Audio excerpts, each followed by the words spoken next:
Next, we're going to talk about Epic, Fortnite, and really the industry's problem in general in dealing with cheaters.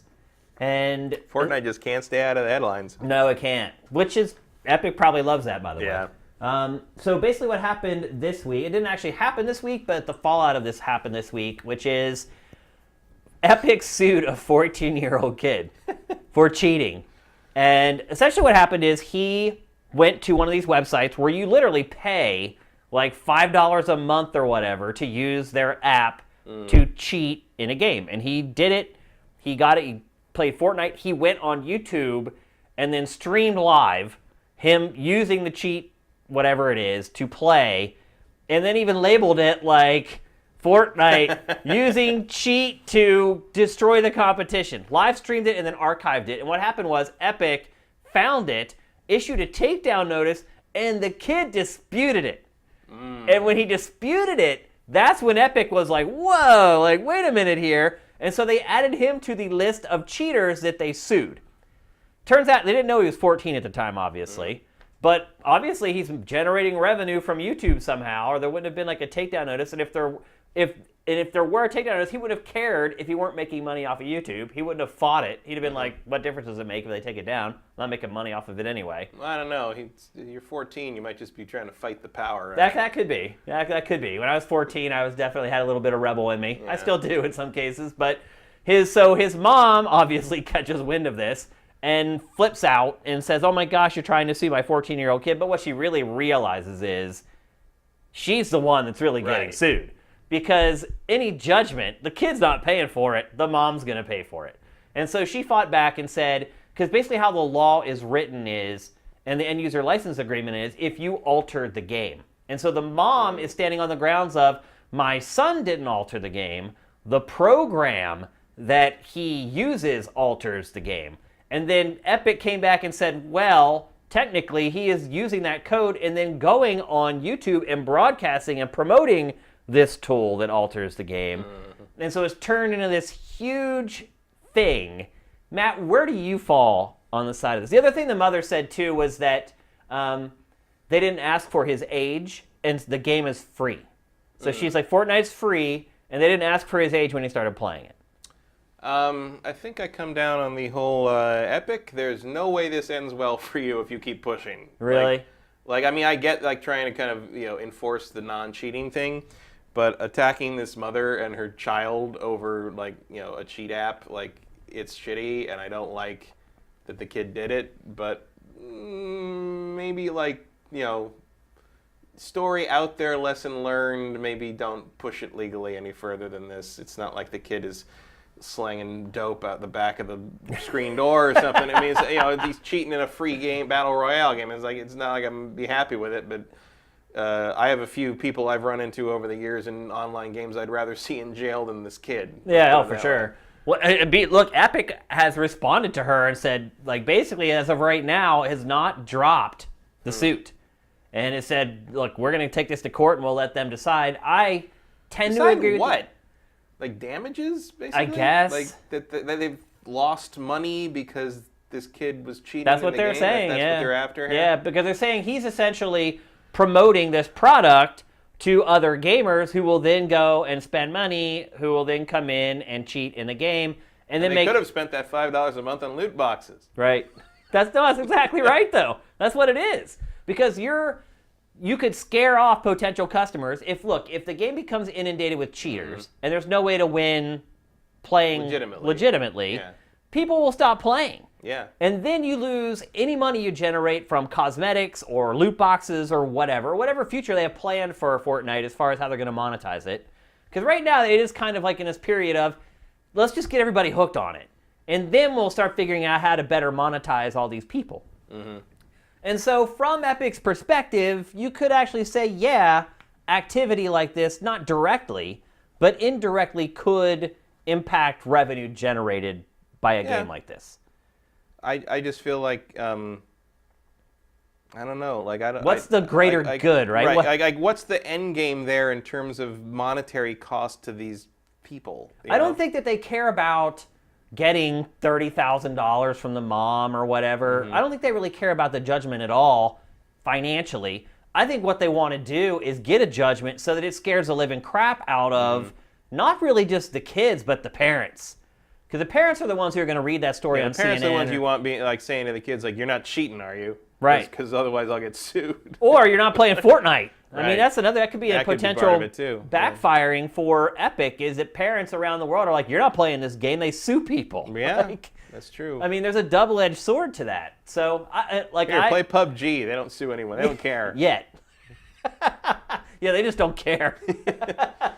I'm surprised we didn't talk a little bit about you see the article about how PUBG's in China and it's doing really well. You see the translation of Winner Winner Chicken Dinner? No. So the translation in China basically becomes luck be with you, tonight we're eating chicken. And it's spawned, apparently this has been so popular, it has spawned a whole subgenre of like mobile games where like the player eats chicken and like is rewarded with chicken. Like there's a whole chicken eating subgenre that has spawned out of the popularity of PUBG now. Well, PUBG did announce this morning, 2 mobile versions of the game. Yeah, I saw that. There's one that really is kind of PUBG, and then there's like a more arcadey spin on it or whatever. So but I think, the proliferation of PUBG has begun. Getting there. Yeah. But luck be with you, tonight we're eating chicken is so much better than Winner Winner Chicken Dinner. Matt, do you think that doing stuff like this, taking this kid and his family to court, do you think it actually has an effect? Do you think other people notice and it actually changes behavior? I don't know. I mean, some, but some maybe not. Yeah. Like you probably maybe 50-50 got some people like, oh, I don't want to cheat in Fortnite, I'll get sued. But then there's a lot of the people that are going to already do something like this, going to pay think about that. Think about the mentality required to pay $5 a month for a thing that lets you cheat in a video game. I know. Like against other people. It's like it's not like I haven't bought a Game Shark in my time. Right, but right. Like, it's like but Game Sharks were stuff like big head mode and like some games were like unlimited lives and things like that. And money and things. But I never used that. I didn't use that on online. Those are all for single player games. Yeah. For you to get the most out of. Mess up your single player game. I don't care. Right. But like, I don't know. I just don't know what the mentality of that, how that ties in, or if like someone who's thinking like that would just be like, oh, they'll never get me, kind of thing. I mean, let's also face it. Like one of the main reasons this kid got hit by this is because he was so brazen in streaming and archiving it, and then refusing to. If he'd just taken it down, this wouldn't have happened. Yeah, that was really what triggered it. Yeah. When he fought the DMCA takedown, they were like, "Oh, wait a minute." All right. All right, you want to play like that. You're on Santa's list now. But he is 14. Like, Right. you don't comprehend stuff like that at 14. Right. He's got some. You're just like, you're trying to take do. down my video. Screw you. I made this video. I'm leaving it up. I'm fighting it. And then little did he know. Whoops, consequences. Oops. Yeah. Yeah, I don't know. I don't know what the research is on that, if that would actually have a deterring effect. Yeah. I mean, probably would have had a deterring effect on me at that age, but I was kind of a chicken. So, Yeah. Speaking of eating chicken tonight, like I would not have wanted, because if that had happened, my dad would have probably just killed me. Like, Yeah. Oh, you're just going off the balcony right now. I would have been able to sit down for like a month. I'd have been done. You're sleeping in the pool. Yeah. I think to an extent, parents today are probably less into that type of punishment. And Yeah, but the worst thing that happens to most kids these days is they get grounded. Taking their cell phone away. Right. Yeah, that's a good one. Yeah. But my kid getting sued for cheating in I mean, I'm different. Also, I would be disappointed in the cheating. Right. Like, I would be devastated. Like you're one of those. I have failed in Yeah. raising you. Where did I go wrong? Yeah. Now I gotta mow some lawns to help pay for this. But do you think Epic is in the wrong for doing this? Suing a 14-year-old? And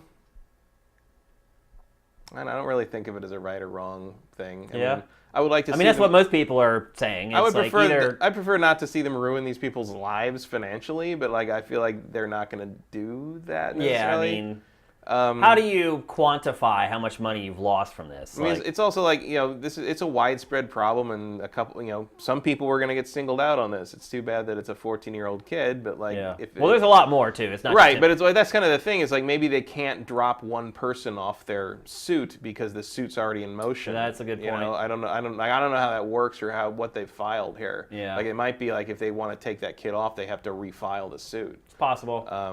So I don't know. Hopefully or Epic proceeds carefully because it could backfire into a horrible PR nightmare. No, it could. It absolutely could. If it goes wrong. I mean, it's already dug in his heels. Yeah. I mean, I kind of figured once because the mom wrote like this impassioned letter and like explained everything, and Epic was like, nope, don't care. I mean, and look, and there is a little bit of responsibility on the mother's part too, because it is her job to make sure her kids aren't doing things that they should not be doing. Yeah, like, how did he pay that $5 for the cheat app? Mm-hmm. Like, whose credit card was that on, or was he PayPal and was he using Bitcoins? Right, it's possible from his YouTube earnings. Like, who knows? Yeah. And so there is an angle to that of, you're the parent. You're supposed to know what your kid's doing. You're supposed to make sure your kid's not doing something that's illegal, because it is illegal, technically. I mean, it's against the agreement you don't read and click agree on. Right. I mean, there could be anything in there, really. No, I mean, I don't read them. Nobody does. I mean, I wonder how many of them, like, I've clicked on that say your firstborn belongs to us, should we so choose. No, I mean, you never know. There's been a South Park about Apple that was all related to that, about how Apple had hidden all this stuff in its end user licensing agreement, and they had like they got your firstborn child, and you just didn't even know it. Like, I mean, look, I don't even know what the laws are around that. I would think that the government would protect us from some of that stuff. If that ever went like fully, like, up to the courts, basically it would become a thing where, like, there's no reason anyone should expect that to be an element of that agreement, so it's not going to hold up legally, basically. But like, you still have to go through the court process to do that. Yeah. Which is not something anyone wants to do. It's not easy, and it's not cheap either. No, not at all. So it'll be interesting to watch. Do you think Epic will eventually back down, Matt?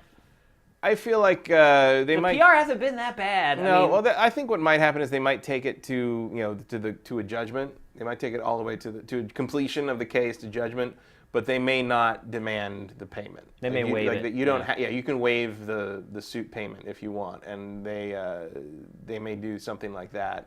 Because let's be honest, Epic has already got what it wanted out of this. Yeah. I mean, the Epic's probably actually happy that one of the people ended up being a 14-year-old. Because if it was just a bunch of people our age, it never would have made the press. Yeah, and also I really do feel like that demographic is more of the problem. I wonder that. Actually, I tried to do some research on this, and I tried to find, like, what is the average age of the video game cheater, and I could not find any data on it at all. Yeah, I would imagine that's a hard research project. Yeah. Probably a good research project for someone in college. But judging by the squeaky voices I've heard in the cheating moments in my online time, or just watching like cheating YouTube videos, right? Yeah, I think it does skew a little young. I think when you're young, all you care about is winning, and as you get older, morals actually start to come into it a little bit, and you're like, you just don't have time to cheat. And you just start to understand that there are things called hollow victories, where technically you won, but you don't feel like you really won. And I don't think you really understand that till you start to get a little older. So. Well, not everyone. All anecdotal. Not everyone learns that lesson, I don't think. This is all anecdotal. It could be the average age of the cheater is 36, and who knows? We're completely delusional on it. So I don't know, man. Like I think it's something. I hate cheaters. First of all, I think I've said it on the show a ton of times. I hate people who cheat in online video games. I don't understand it. I can't. And I'm older, so the hollow victory thing is a big deal for me. It's like I don't really care. It's like I wouldn't care if I won if I cheated. It means nothing to me. And so I feel like this is something that kind of needed to be done. Like, I like how Epic is going after the cheaters and just straight up suing them instead of saying, hey, don't do that anymore. And unfortunately, I think the fact that a 14-year-old got wrapped up in it, it stinks because they're 14. They're still pretty much kids. They don't really understand how the world works, and I get all that. But I also feel like something like this had to happen, or everything Epic was doing probably wouldn't have ended up having the impact it should have. So it's almost like a necessary evil in a lot of ways. Meanwhile, I feel like Sam's over there, the Patriots fan, going, way to go, kid. Get that win. That's how you become a champion. Get that W. Right now, Sam is so mad he doesn't have a mic. He's like, I can't even defend the Patriots. I just have to sit here switching video cameras. I'm not getting a single for the rest of the show, am I? He's not going to run any more B-roll for the rest of the episode. That's it. He's done. All right, let's move. There it is. He put up the away screen. Awesome, Sam. That's funny.